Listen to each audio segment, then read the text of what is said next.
Oi, comunidade do Instituto Cultiva, tudo bem com vocês? Bora para mais uma edição do CultivaCast e hoje eu tô faceira, como se diz no Rio Grande do Sul, porque eu tô reencontrando Arbex Júnior, professor, escritor, enfim, conhecido de vocês, meu conhecido e faceiro de conversar contigo, professor, seja bem-vindo. Bom, muito obrigado pelo convite, eu agradeço.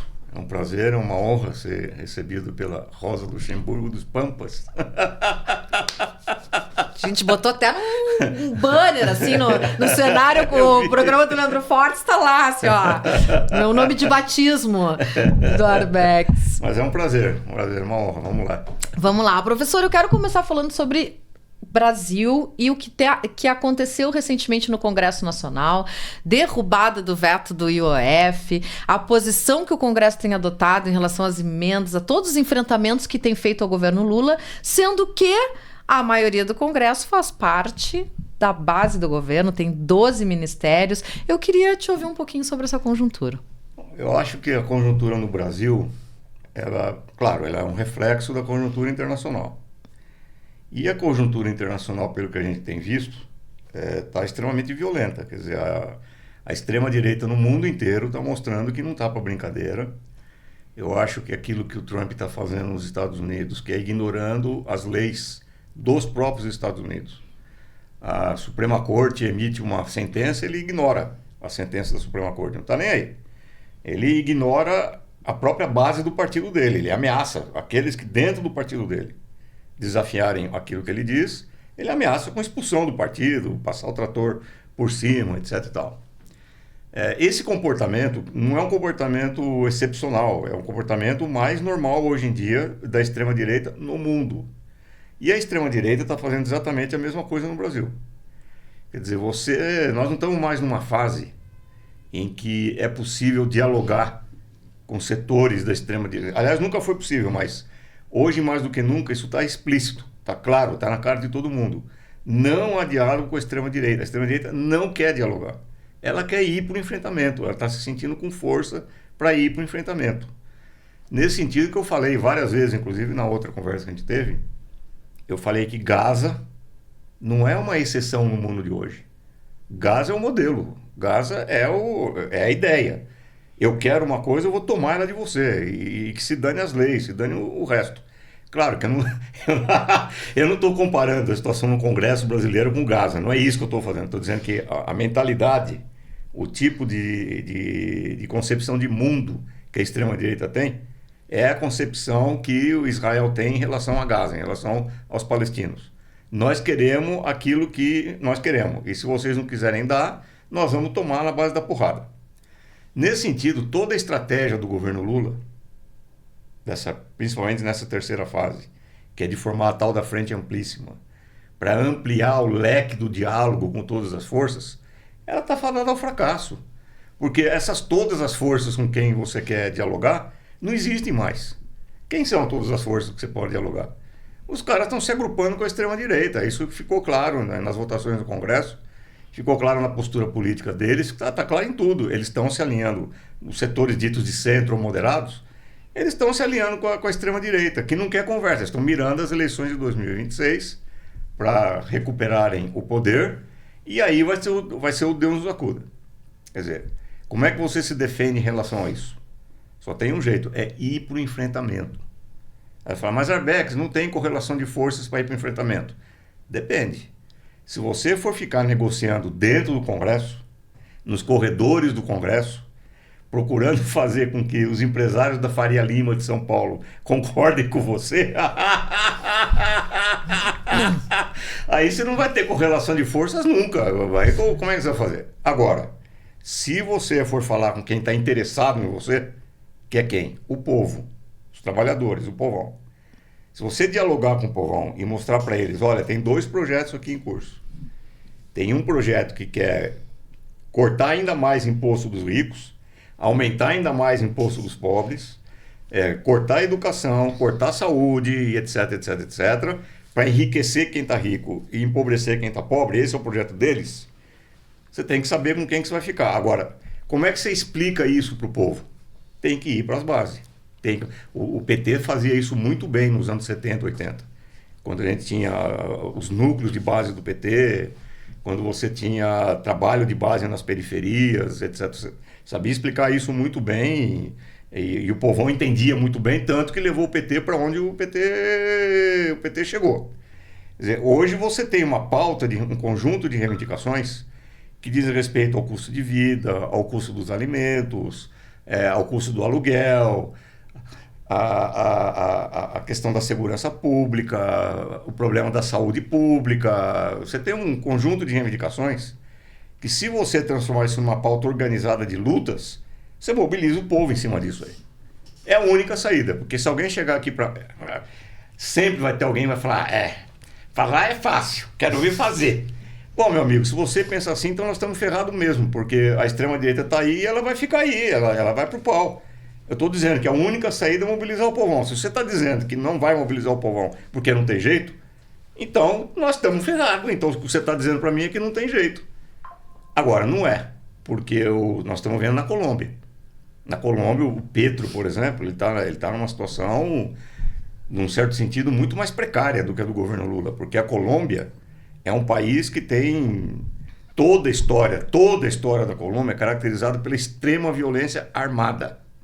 Ali você tem o narcotráfico, você tem milícias paramilitares de extrema direita, você tem a ação dos grupos que são armados e treinados pela CIA, lá dentro, que atuam na Amazônia principalmente. Você tem latifundiários que têm suas próprias milícias de jagunços. Você tem setores do exército que são de extrema direita e que se somam a essas milícias. E você teve um processo lá dentro, o Mafê, que até o começo da guerra da Síria, atenção para o número que eu vou dar agora, todos eles que falam que não tem jeito no Brasil, que não adianta ser, que... Lá na Colômbia, até o começo da guerra da Síria, a Colômbia era o país que tinha o maior número de refugiados internos do mundo. O que é refugiado interno? É quando o cara sai da sua região original, a Mafê sai de Jaguarão. Sim, e vem morar em São Paulo. E vai procurar moradia em outro lugar. São Paulo. Então, refugiados internos são aqueles que saem de suas regiões são originais. Obrigados a sair, né? São obrigados a sair e vão morar em outro lugar. E são obrigados a sair por quê? Pela ação da extrema-direita, da guerrilha, da guerra civil que tinha com a guerrilha de esquerda. Quer dizer, esse pessoal era expulso dos seus locais de origem e ia para outro lugar. 7 milhões de refugiados internos. Eu estou falando de 2011. Isso era a situação na Colômbia. Quer dizer, olha a situação que estava o país. O Petro foi o primeiro presidente de esquerda eleito na história da Colômbia. O primeiro. Não, e um parênteses assim do que tu tá falando, que a própria campanha eleitoral foi super tensa, né? Eles entravam no palco com um escudo, era muito tenso, né? Muito, bem lembrado. Tem um precedente histórico. O último presidente que não era de esquerda, mas que falava em reforma agrária lá na Colômbia foi em 1943. Gaitán. Esqueci o primeiro nome dele. Gaitán. Esse Gaitán, ele foi assassinado quando ele estava fazendo comício. Em 43, mataram ele. Puf! Acabou a reforma agrária. Puf! Sim. Assim. Quer dizer, então, você lembrou bem, a própria campanha do Petro foi feita com base na hipótese muito plausível de que ele seria vítima de um assassinato. Ele está conseguindo passar reformas. Acabou de passar uma reforma trabalhista agora. Interessante, não uma reforma trabalhista contra os trabalhadores, como a do Temer. Uma reforma trabalhista em favor dos trabalhadores. Agora, como é que ele faz isso? Povão. O diálogo dele com o povo é permanente, é constante, é sempre. Ele é ameaçado pelos Estados Unidos, ele é ameaçado por forças ligadas à CIA, ligadas ao narcotráfico, ele vai lá e denuncia para o povão. Olha, estão querendo fazer isso, isso e aquilo. E a pauta de reivindicações. Claro que ele defende a pauta de reivindicações. Ele é um cara que condena Israel por genocídio, já falou na ruptura de relações com Israel. É um cara que é todo de ponta a ponta esquerda. Ele não faz concessões, não tem essa conversa. E ele está conseguindo fazer isso. Será que o Lula, com o PT, não consegue fazer esse negócio? Tenha paciência. Mas tu falas uma coisa, enquanto tu falava, eu estava pensando, né? sim, de dialogar, de mobilizar, de ir para as bases, mas também não adianta fazer esse movimento e aí lá na hora, na política, se comportar de outro jeito, porque isso causa, inclusive, uma certa confusão nas pessoas, né? É claro. Porque ninguém entende nada. Outro dia era o MP da luz elétrica lá e começou todo mundo a dizer, porque esse congresso de direito foi que derrubou, e quando vê os deputados do PT tinham votado pelo veto, ninguém entendeu nada do que estava acontecendo, e é o tempo inteiro assim, né? O tempo todo, uma mensagem. Vamos pegar o caso de Israel de novo. O Lula condena Israel por genocídio. Perfeito, ótimo, brilhante. Aí vai os 12 senadores do PT e votam a favor do dia 12 de abril, sendo o dia da amizade entre Israel e Brasil. É uma brincadeira isso aí. Como é que a base vai entender um negócio desse? Aí vai falar, é difícil mobilizar a base. Claro que é, com uma demência dessa acontecendo aí, vai mobilizar quem? Claro, porque a pessoa fica que nem barata tonta, a base. Que nem barata tonta, ninguém entende nada.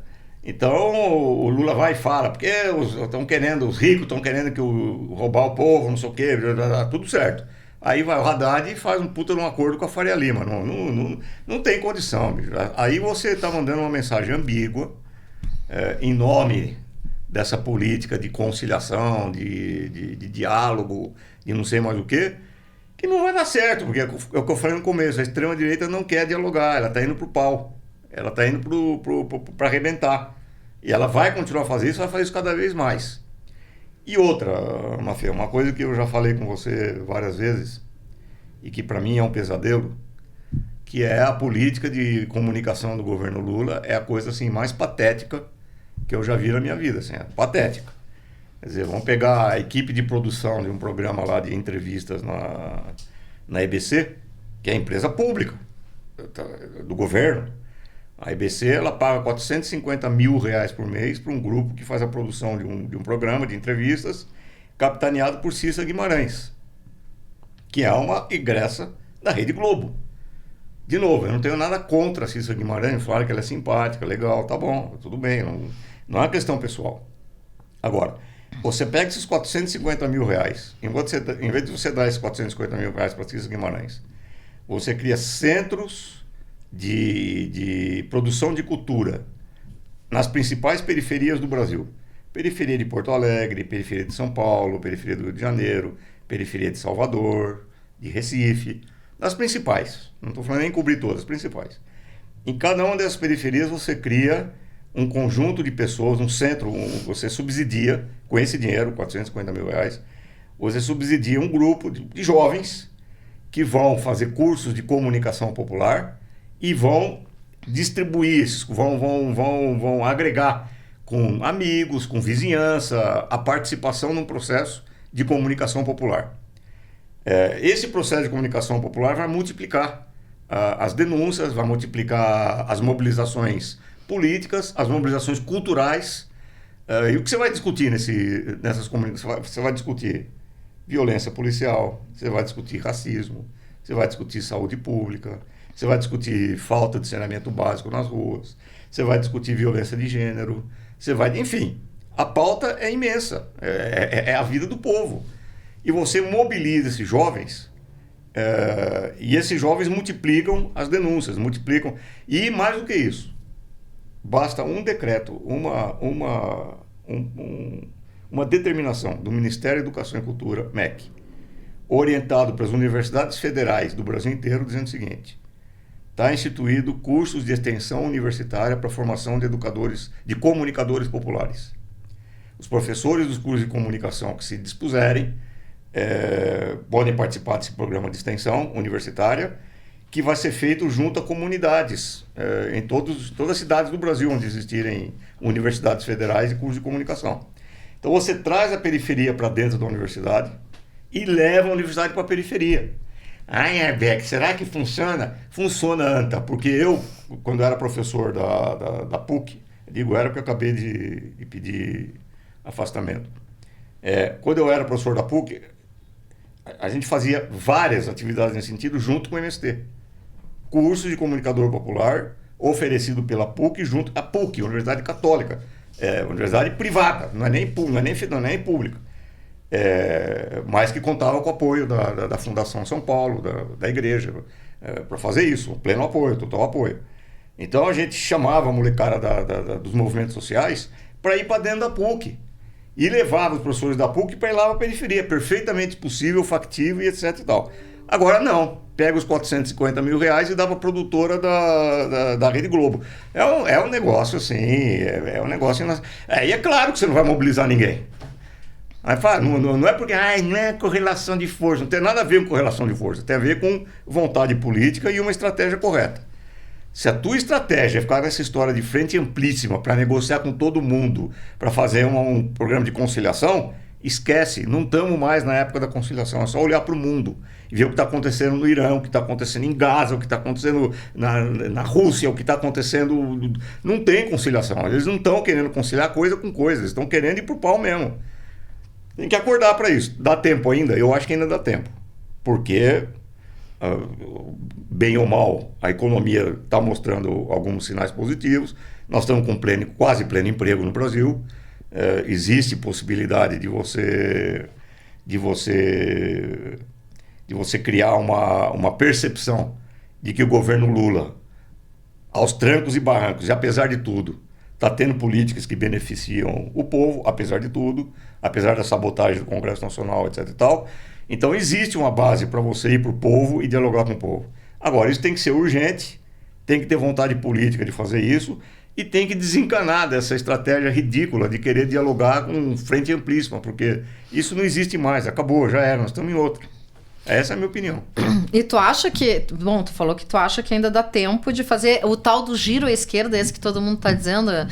E qual seria o fato, qual seria o movimento do tal do giro à esquerda, Arbex? Porque a gente está falando agora, por exemplo, tu citou algumas coisas que o Petro fez e tu falou sobre a questão da postura e da posição em relação a Israel, né? Romper relações. Isso tem sido uma bandeira, isso tem sido um movimento que vem crescendo muito no Brasil, inclusive, né? No dia 15 de junho aqui em São Paulo aconteceu um grande ato em relação a, né, em apoio ao povo palestino e solicitando esse rompimento. Tu acha que essa posição poderia ser um sinal, uma sinalização de um giro à esquerda? Quais outros seriam? Eu acho que essa posição, combinada com levar a sério a jornada do 6x1, contra o 6x1, levar a sério a necessidade de estabelecer centros de estoque de alimentos para regular o preço dos alimentos, urgente, sim, urgente. Baixar o preço dos alimentos, urgente, mas esclarecendo o povo. Medidas que não é um decreto burocrático para fazer isso. Tem que esclarecer para o povo o que está sendo feito, por que está sendo feito. Fazer reuniões nos bairros, com as donas de casa, etc. Então, mostrar o que está acontecendo. Como a gente fazia na época do núcleo do PT. É que você tem 15 anos de idade e você não vai lembrar. Ai, por isso que eu adoro conversar contigo.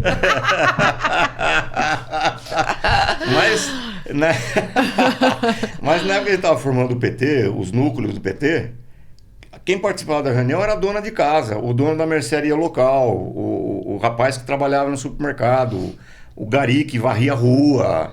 Mas também estava lá o professor universitário e ali a gente discutia as reivindicações do povo para aquele bairro, para aquela localidade, o que está acontecendo ali naquela localidade. E a gente sabia fazer muito bem a discussão, esclarecendo que aquilo que está sendo discutido no Congresso é aquilo que está afetando aquela localidade. Então eu via coisas impressionantes acontecer. Eu via assim, sei lá, donas de casa que no dia 1, primeiro dia que ela participou da reunião de núcleo do PT, ela nem sabia direito o que ela estava fazendo ali, não entendia muito bem o que esse negócio de PT e tal, partido. 1 mês, 2 meses depois, ela estava discutindo constituinte. Porque é rápido o aprendizado. Outro dia, uma amiga minha, que ela é diretora de uma escola pública aqui na Penha, aqui em São Paulo, bem periferia. Ela me convidou para ir lá falar com a molecada. Eu adorei a ideia, né? Falar molecada de 12 anos, 13 anos na periferia, imagina. Eu era mais moleque do que eles dali. Eu já comecei dizendo que todo mundo que torceu para o Palmeiras podia se retirar imediatamente. Mas eu já estou de verde hoje. Bom, sim. Problema. E aí eu perguntei para eles, estava rolando a disputa eleitoral em São Paulo. Aí eu perguntei para eles, Qual é a notícia mais importante da disputa eleitoral aqui em São Paulo? Todos falaram, é a cadeirada. A famosa cadeirada lá do Datena no Pablo Marçal. Tal. Eu falei, a cadeirada? Ele disse, a cadeirada. Eu falei, eu também acho que é a mais importante. Mas me diga uma coisa, eu apontei para uma menina assim. Como é que é saneamento? Como é que tem? Lixeiro passa todo dia na tua rua, tem bueiro, funciona tudo legal? Ah, não, aquilo lá fica um fedor, porque ninguém cuida direito e tal. Eu falei, é pro outro lá. Falei, escuta, e como é que é? Tem pronto-socorro perto da tua casa, quando vocês precisam de médico? Não, professor, imagina, isso aí demora muito, tem fila. Depois o outro, vocês acham que tem, a polícia trata vocês direito e tal, não sei o que, eles começaram a rir. Eu perguntei isso. Depois dessa rodada, eu falei, agora eu vou perguntar de novo. Qual é a notícia mais importante da disputa eleitoral de São Paulo? E todo mundo me olhou assim. Aí o molequinho falou, ô professor, eu acho que nós somos otários, né? O que eu estou querendo dizer com isso, não precisa muito.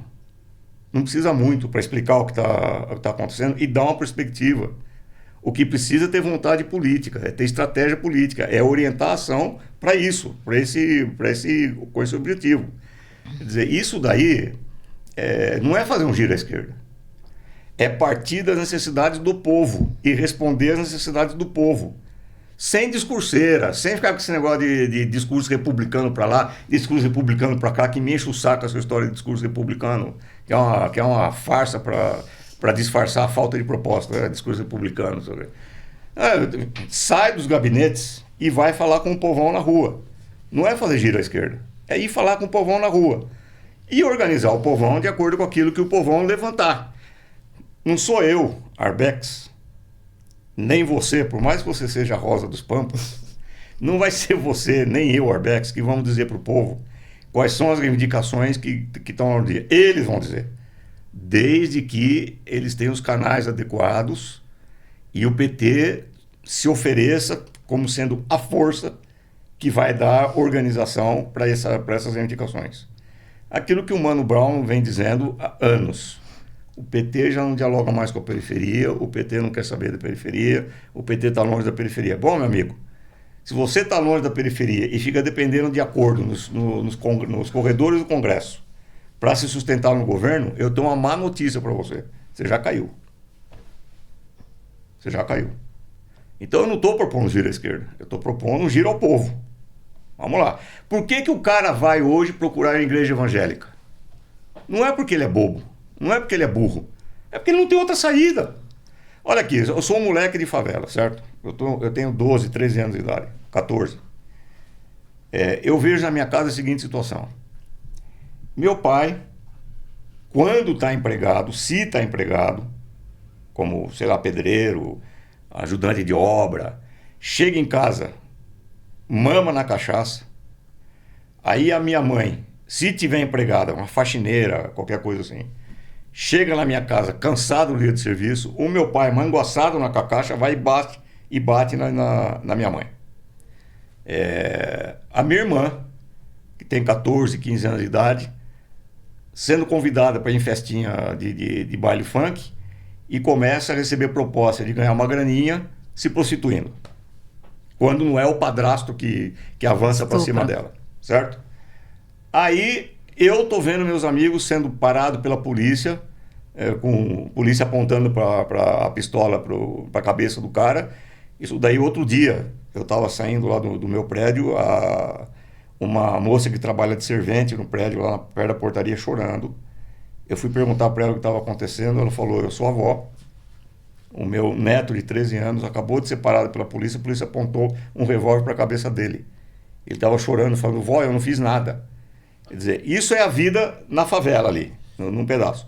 Aí vem um cara do narcotráfico e me oferece R$2.000 só para eu ficar no alto lá do morro, de uma localidade ali, empinando pipa de papagaio de cor amarela, azul, conforme for o código, para os caras saberem o que está acontecendo. Se for vermelha, cuidado que tem sujeira no pedaço. Se for verde, está tudo certo, pode fazer a transação, não sei o que, não sei o que. Ou isso, e o cara vai me pagar R$2.000 por mês para fazer isso, Ou então vem o pastor e fala, é o seguinte, é o demônio que está fazendo isso na tua casa, eu tenho a solução. É expulsar o demônio da tua casa. Vem ao templo e reze comigo. Aí vai estar todo mundo no templo, isso dá para o cara um certo sentido de solidariedade e de união, e ele vai. Agora, ele vai para o templo ou vai para o narcotráfico? Por que ele faz isso? Porque não tem outra via. Ninguém está oferecendo mais nada para ele. Ah, você está justificando. Eu não estou justificando coisa nenhuma, cidadão. Eu estou explicando o que está acontecendo. E a responsabilidade da esquerda diante disso. Quando a molecada tem o mínimo de oportunidade, eu já vi, por exemplo, Sérgio Vaz, aquele poeta. Você podia, inclusive, tentar falar com ele. Adoraria. Quero muito. O Sérgio Vaz. Eu vou ver se eu ainda tenho. Eu não sei se eu ainda tenho o contato dele, se eu te passo. O Sérgio Vaz organiza saraus de periferia. Eu fui tinha 500 jovens, mais ou menos. Sabe fazendo o quê? Declamando poesia. Fazendo rima. Fazendo rima. E assim, e exposição de quadros, de pinturas, tal, que eles fazem, tal, não sei o quê. E debatendo arte. Assim, com o mínimo que você oferece para essa molecada. O mínimo. A esquerda não oferece 450 mil reais para a equipe da cinema. Aí é brincadeira, né? Aí tá pedindo. E aí vai falar que o povo não sabe votar, que o povo é burro. Tenha paciência, né? Isso me faz perder a calma. Assim, eu fico realmente transtornado com esse raciocínio estranho. Mas é que eu acho que é justamente isso que está faltando, perder a calma, né? Porque, tá num momento... porque a gente está num momento onde está explodindo bomba, né? E aqui no Brasil, né, o PT, a esquerda, o governo, não, vamos manter a calma. Não tem mais calma nessa hora, né? Pois acho que é isso mesmo. Acho que está faltando a gente perder a calma, né? Ir para o enfrentamento. Ir para o enfrentamento não quer dizer soltar bomba, não quer dizer ir para o pau. Ir para o enfrentamento significa isso que eu estou falando. Sim. Ir para a periferia, conversar com o povo, organizar e etc e tal. E claro, se os caras vierem para cima, nós vamos responder, é óbvio. Ninguém, a menos que você seja cristão e gosta daquele negócio de dar outra face e tal. Aí é o problema de cada um, não sei. Mas nós temos que... A esquerda, a direita não está para brincadeira. E o Brasil, convém lembrar, foi o país onde o partido nazista teve o maior número de células fora da Alemanha. Foi no Brasil. Particularmente no teu estado. E no estado de Santa Catarina, por causa da imigração alemã, principalmente e tal. Então, nos anos 30, 40, o partido nazista era fortíssimo no Brasil. Nazista mesmo, não é nazista. Então, você tem uma direita organizada. Todo mundo já esqueceu, né? Os clubes de tiro que foram criados pelo Bolsonaro, né? Mais de 1000 clubes de tiro foram criados assim, da noite para o dia. São células nazistas. Estão todos aí nativa. Quer dizer, então os caras não estão para brincadeira. Não é Parece que nós estamos deitados eternamente em berço esplêndido, né? Ao som do mar, da luz, do céu profundo. Exatamente. Fulguras ao Brasil, florão da América. Vai ficar conciliando, muito tempo. Né? Conciliando. Professor, tu falasses uma coisa que é sobre a Frente Ampla tá fadada ao fracasso. Eu acho que ela fracassou já, né? E outra coisa, em 2026 não vai funcionar esse mesmo esquema de Frente Ampla, né? Eu acho que o governo tem a ilusão que sim. Porque eu não tenho outra explicação. Eles mantêm a perspectiva de procurar setores moderados da direita, não sei o quê. Eu não sei aonde que eles vão achar esses setores, porque a direita não quer, sabe? Aquela linha que distingue a extrema-direita da direita, essa linha está mais tênue do que nunca. Hoje, a direita brasileira considera o Alckmin um cara de esquerda. Considero o Alckmin, e francamente, o Alckmin, perto do que eu esperava, está indo muito melhor do que... Quem encomenda. Do que encomenda. Assim, o Alckmin... porque eu acho que hoje precisa tão pouco para parecer de esquerda, né? Então, quer dizer, o limite daquilo que se considera direita e extrema-direita está muito pequeno. Assim, a extrema-direita está se embarcando o espectro da direita. Não tem uma direita hoje moderada, com quem se pode dialogar de uma forma civilizada. Não tem isso daí. Os caras, a política está se radicalizando para o lado deles. E nós ficamos com essa lenga-lenga de discurso republicano e frente amplíssima e não sei. Isso aí é a receita para o desastre. Eu acho que você tem razão, acabou, não tem mais. Não tem mais por onde ir. Você mencionou de passagem, né, que está crescendo aqui no Brasil a exigência de ruptura com Israel. Nos Estados Unidos, tá uma coisa impressionante. Eu nunca na minha vida achei que havia um negócio desse. Assim, tá todo mundo falando, chega. Os Estados Unidos tem que parar de sustentar Israel. Os Estados Unidos tem que parar de ir para a guerra por causa de Israel. E gente importante, o principal guru do Trump, que é o Steve Bannon, que é o cara que articula a extrema-direita internacional e tal. Quando o Trump começou a falar e entrar na guerra do Irã ao lado de Israel, o Steve Bannon falou, não, nós não podemos fazer isso, está errado fazer isso, por que nós vamos lutar por Israel?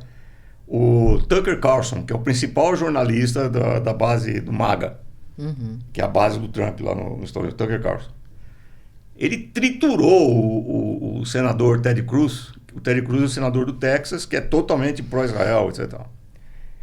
Teve uma entrevista entre os dois e ele começou assim, o Tucker Carlson.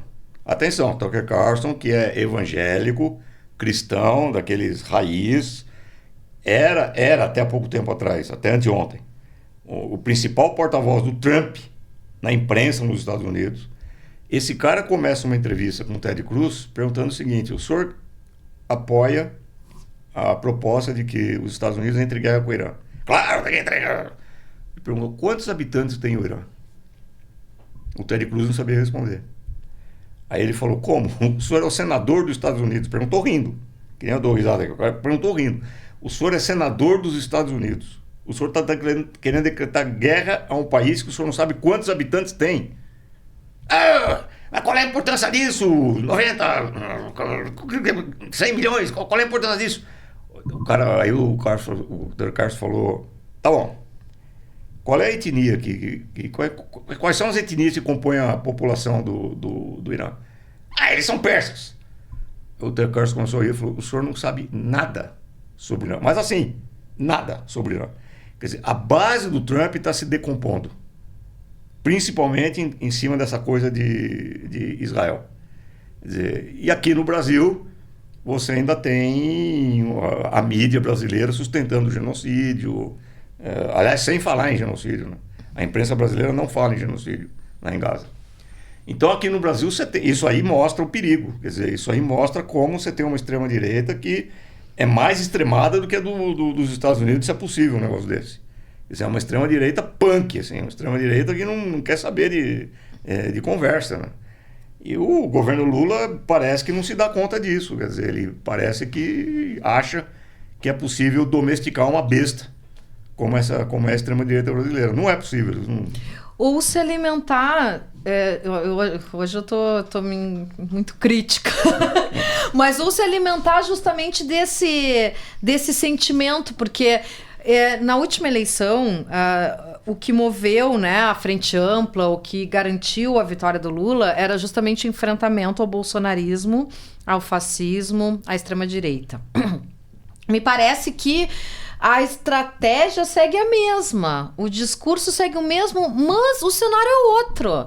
Porque hoje o Bolsonaro está totalmente desmoralizado, né? Os golpistas aí indo a julgamento, ou seja, e parece que se insiste nessa narrativa, né, Arbex?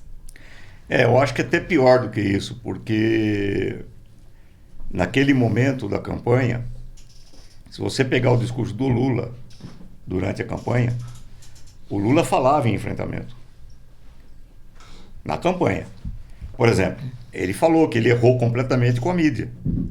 Ele errou, fez muitas concessões, não devia ter feito, devia ter apostado na mídia popular, na mídia independente, sabe? Ele falou isso.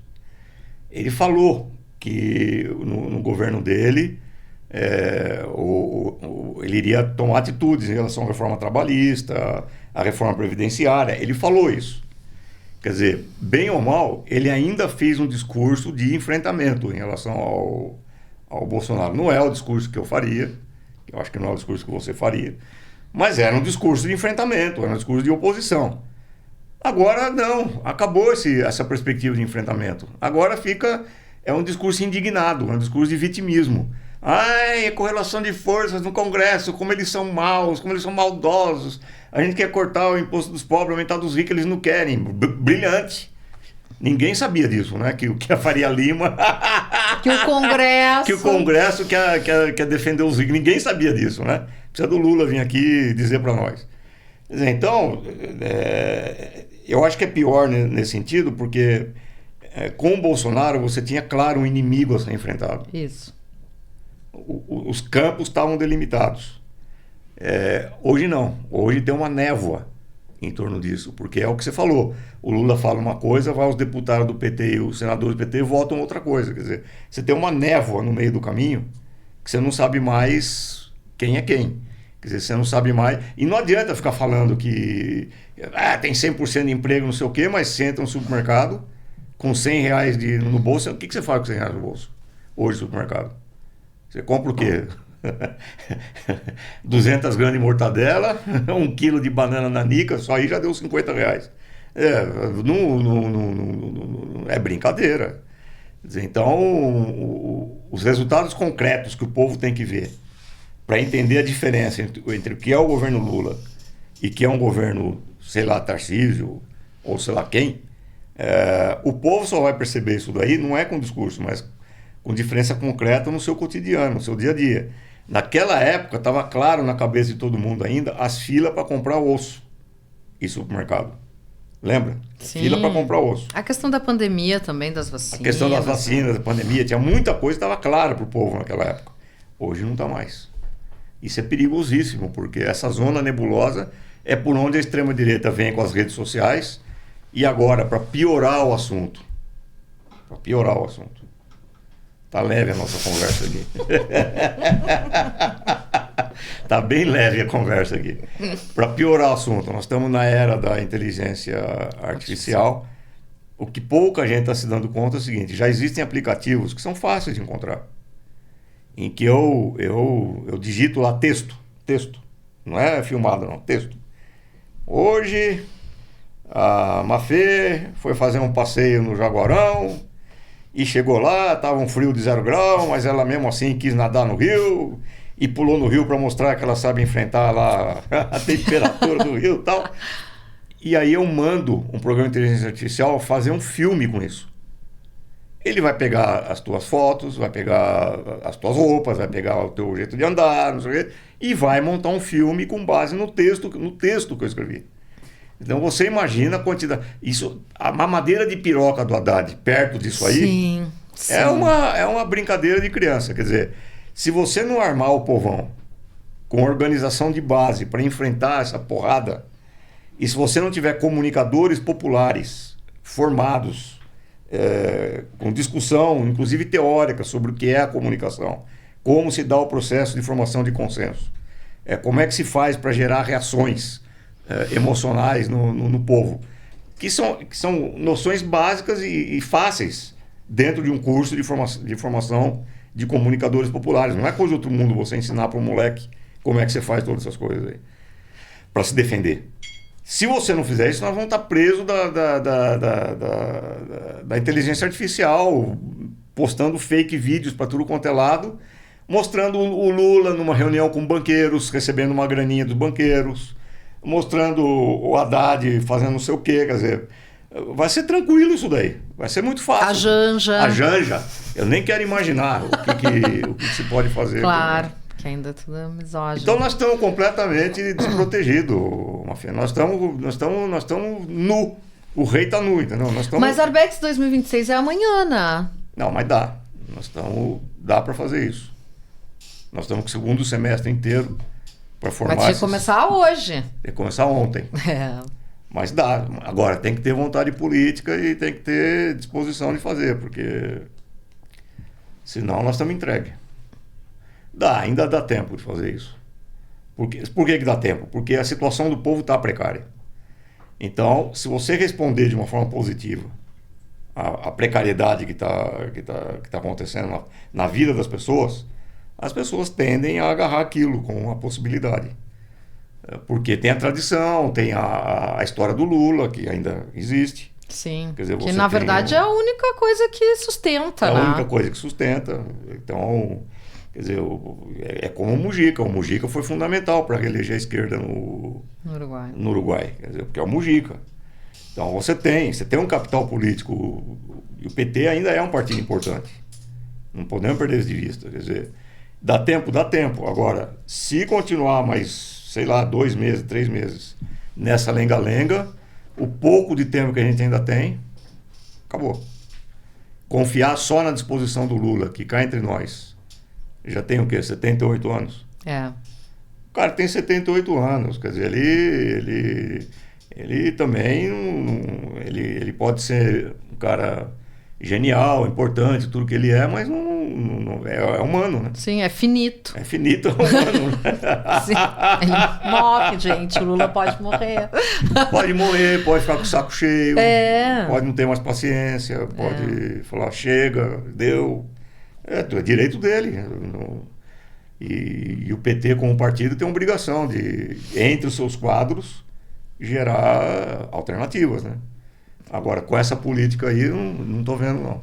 E, ao mesmo tempo, um cenário internacional também cada vez mais difícil, né, Arbes? Que tu estava falando, assim, eu queria até que a gente aproveitasse para falar um pouquinho sobre esse cenário internacional. A última vez que a gente se encontrou, tu falaste em guerra civil nos Estados Unidos. Isso. E a gente tá vendo uma coisa...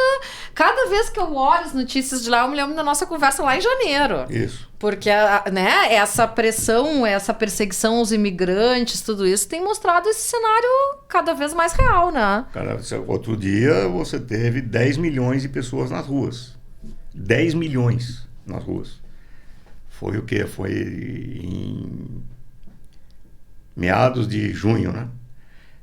10 milhões de pessoas nas ruas contra as políticas do Trump, que são, primeiro, contra a política de segregação contra os imigrantes. Segregação racial, na verdade, né? Racismo.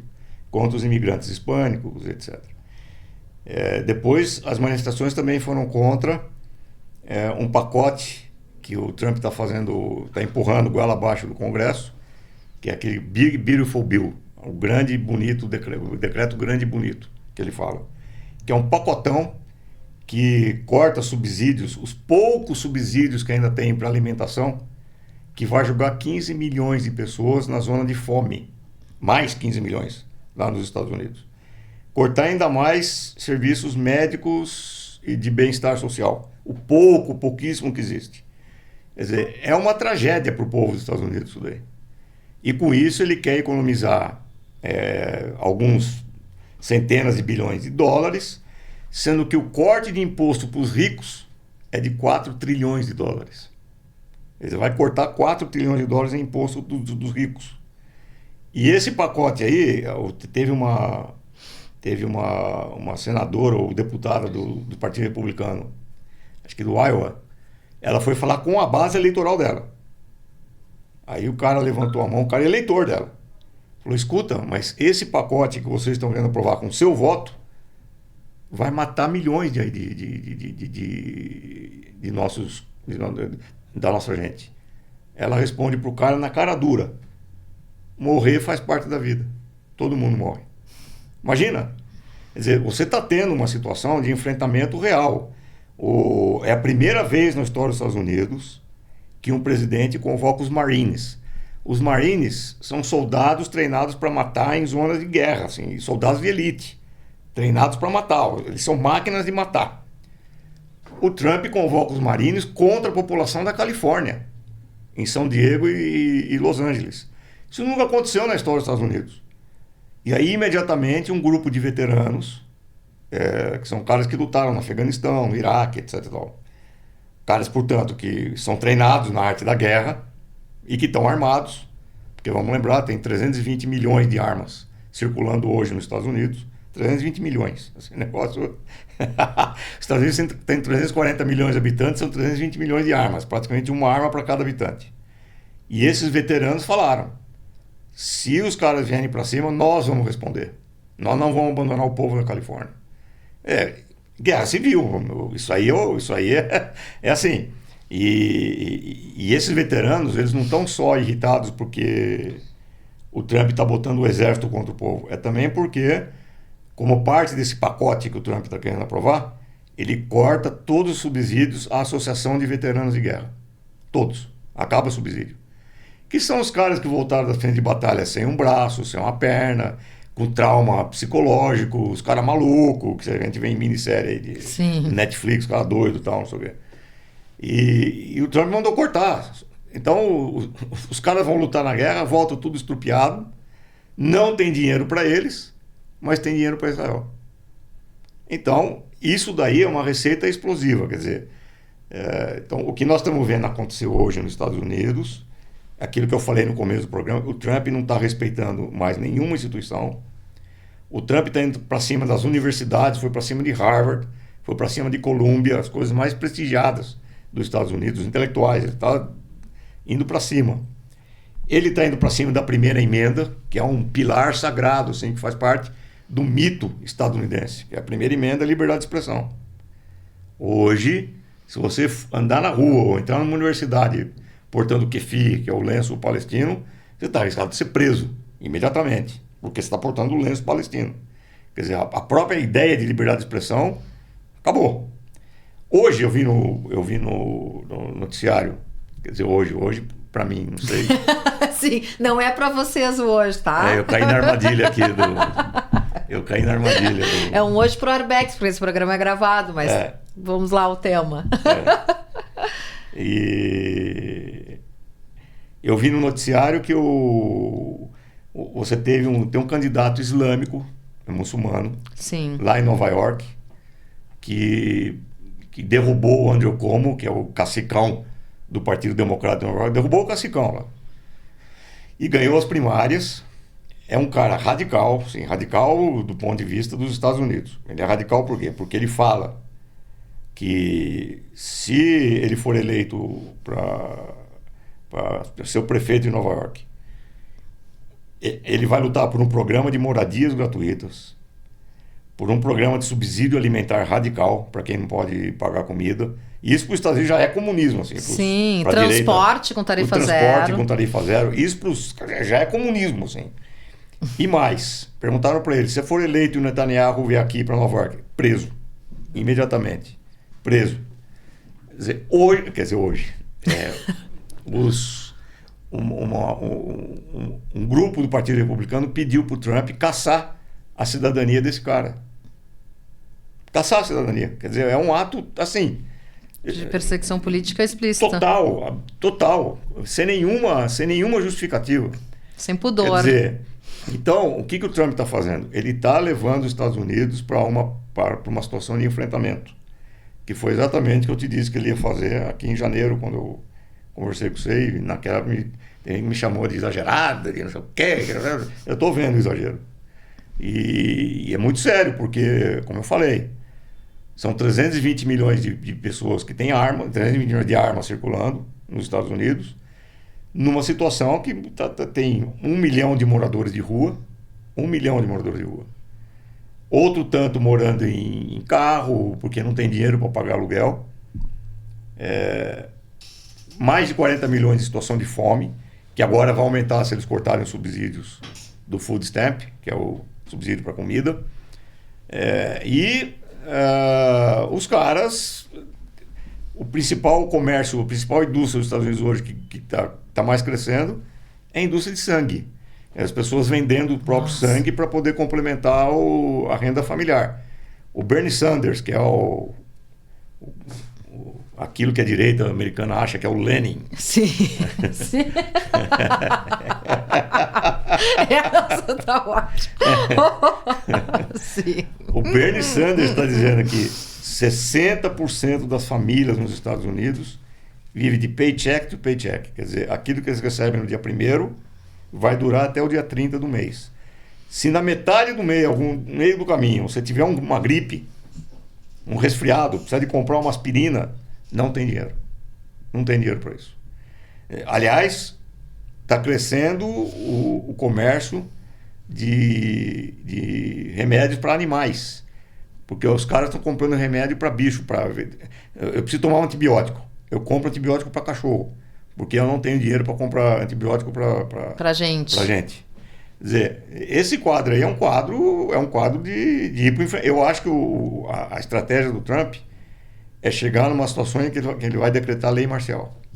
Estado de exceção, lei marcial. Eu acho que é esse o cálculo dele.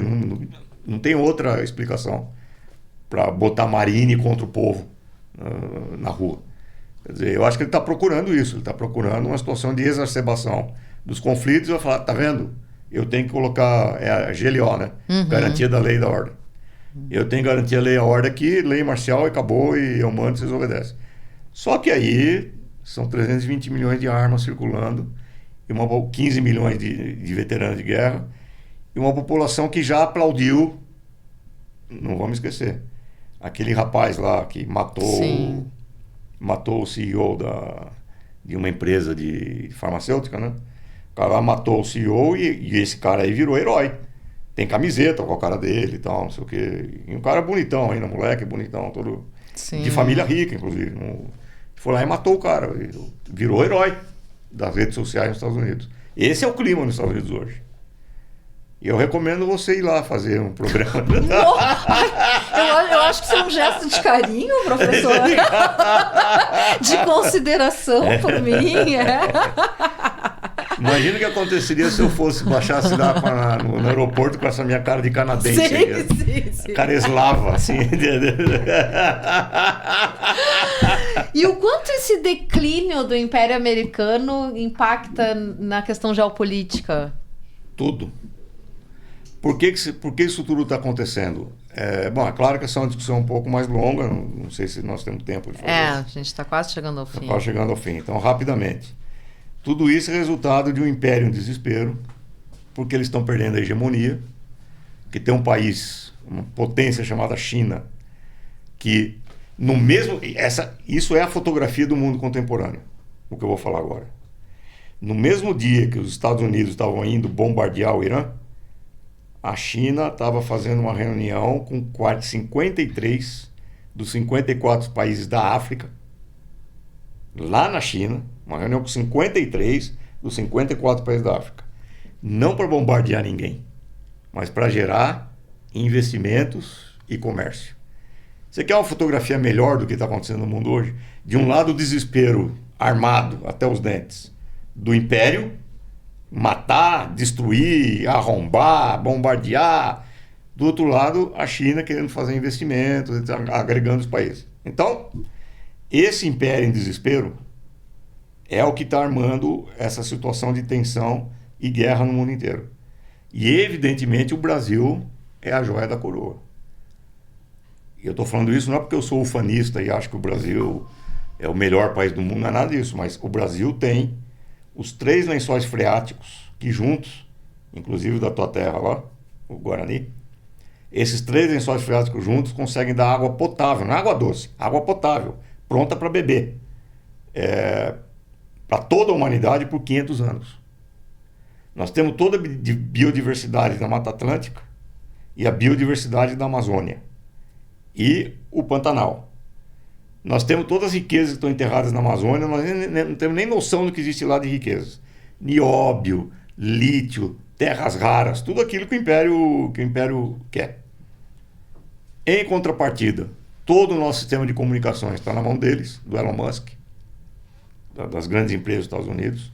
O sistema de vigilância da Amazônia, CIVAM, que foi implementado pelo Fernando Henrique Cardoso, está na mão da CIA, porque a empresa que toca aquilo lá é a Raytheon, que é uma empresa dos Estados Unidos e que é associada à CIA, assim, diretamente associada à CIA. Lá vem teoria da conspiração. Falo, Anta, faça uma pesquisa. Digita lá no Google, Raytheon, CIVAM e CIA. Você vai ver que o governo de Fernando Henrique Cardoso abriu uma concorrência para instalar os radares do Sistema de Vigilância da Amazônia, o CIVAM. Quem ganhou a concorrência foi uma empresa francesa chamada Thomson. Já estava acertado. Aí não se sabe milagrosamente por quê. Reabriu-se o leilão, o que é altamente irregular. E uma empresa misteriosamente ofereceu uma proposta melhor do que a da Thomson francesa de última hora, mais barata. Isso daí gerou protesto no Parlamento Europeu. O Parlamento Europeu acusou a CIA, O governo dos Estados Unidos tem interferido nisso aí. Aqueles que acham que eu estou fazendo teoria da conspiração, ou são idiotas ou são completamente mal informados, que é só fazer uma pesquisa rápida que vocês vão ver. Quer dizer, as riquezas da Amazônia estão na mão deles. As comunicações nossas estão na mão deles. O sistema GPS é deles. Nós estamos na mão dos caras. Não existe um projeto de soberania nacional que sustente a defesa do Brasil como nação, com todas as nossas riquezas, nossas reservas de água, de minerais, da Amazônia. Não existe esse projeto. Então, uma besta descontrolada como é o Império hoje, que está perdendo a hegemonia no mundo, ele olha para a América Latina e para o Brasil em particular como propriedade dele. E aliás, o outro dia, o vice-presidente dos Estados Unidos, o Vance, disse isso claramente. A América Latina é o nosso quintal. Our backyard. Ele falou, é o nosso quintal. É assim que eles enxergam. E, lamentavelmente, nós nos comportamos como se a gente fosse mesmo parte do quintal deles. É lamentável, mas é assim. Tu acha que nem essa questão do BRICS consegue fazer um mínimo enfrentamento a isso, Arbex? Mínimo talvez sim, mas consegue fazer um enfrentamento a isso? O BRICS não é uma aliança militar, né? Sim. É uma aliança comercial. Sim. E o Lula está dando sinais de não muito entusiasmo pelos BRICS, né? Vamos lembrar que outro dia teve uma reunião do G20 e, ao mesmo tempo, uma reunião dos BRICS. Ele privilegiou o G20. Quer dizer, quando a Venezuela quis entrar para os BRICS, o Lula vetou a entrada da Venezuela. E aí, quando o Maduro foi reeleito, o Lula questionou a eleição do Maduro. Mas quando o Noboa foi eleito lá no Equador, reeleito no Equador, com uma eleição claramente fraudulenta, não levou nem meia hora para o Lula reconhecer a eleição do Noboa. Quer dizer, não reconhece o Maduro, mas reconhece o Noboa. Aí complica, né? O Putin e o Xi Jinping já deram claros sinais de descontentamento com o Lula. Quer dizer, o Lula está se distanciando, assumindo o distanciamento dos BRICS. De novo, é a política da conciliação. Ele acha que com isso ele vai acalmar a Casa Branca. Pelo amor de Deus, né? Os caras não querem ser acalmados. Sim, ninguém mais quer calma. Ninguém mais quer calma. Tá todo mundo no pico do ataque de nervos, né? Como diz o Almodóvar, né? À beira do ataque de nervos. Eu lembrei desse filme. Chama o Almodóvar. O mundo está à beira de um ataque de nervos. O Brasil é a joia da coroa nessa história toda.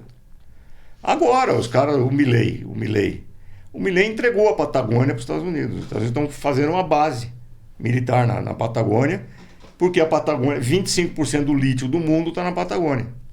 E o Milei virou amiguinho de infância do Elon Musk, que é o cara mais interessado em lítio no planeta, por causa da Tesla, etc. e tal.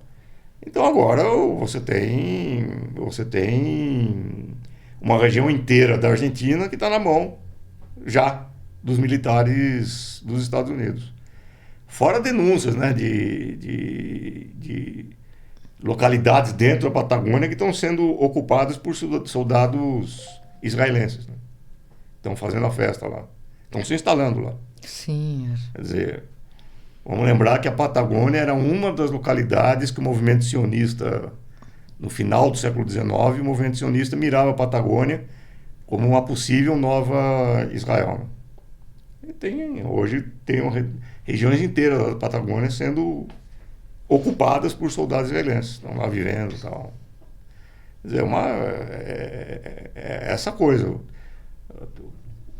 Quem está resistindo a isso? Está a Sheinbaum, no México, o Petro, na Colômbia, o Evo Morales, na Bolívia, que está sendo ameaçado de ser assassinado a qualquer momento, que ele mesmo disse. Quer dizer, você tem alguns presidentes que tentam fazer resistência a isso. O Lula adota uma política de conciliação, como ele está fazendo no Congresso Nacional. Eu acho completamente equivocado. Eu acho isso daí é uma tragédia. Isso aí não... Nós estamos ferrados se continuar desse jeito. E é com esse otimismo que a gente chega ao fim da nossa conversa e aguardando as cenas do próximo capítulo, né, professor? Muitíssimo obrigada pela tua presença. Vamos ver se a gente não demora tanto tempo para se encontrar, até para poder acompanhar melhor, porque é bem isso. Com o mundo à beira de um ataque de nervos, as coisas tendem a acontecer rapidamente, né? Eu acho que para esfriar os ânimos é só mergulhando no rio em Jaguarão mesmo. A 0 graus. É isso aí, obrigado. Eu que agradeço, gente. Esse foi o CultivaCast com Arbex Júnior, bom demais. Se vocês gostaram, assim como eu, dessa conversa, não esquece de curtir, comentar, compartilhar, engajar o nosso conteúdo, é muito importante para nós. Valeu, até a próxima. Tchau, tchau. Esse programa é um oferecimento do Instituto Cultiva, mais de 20 anos com foco na educação para a cidadania e participação social. Saiba mais no site institutocultiva.com.br.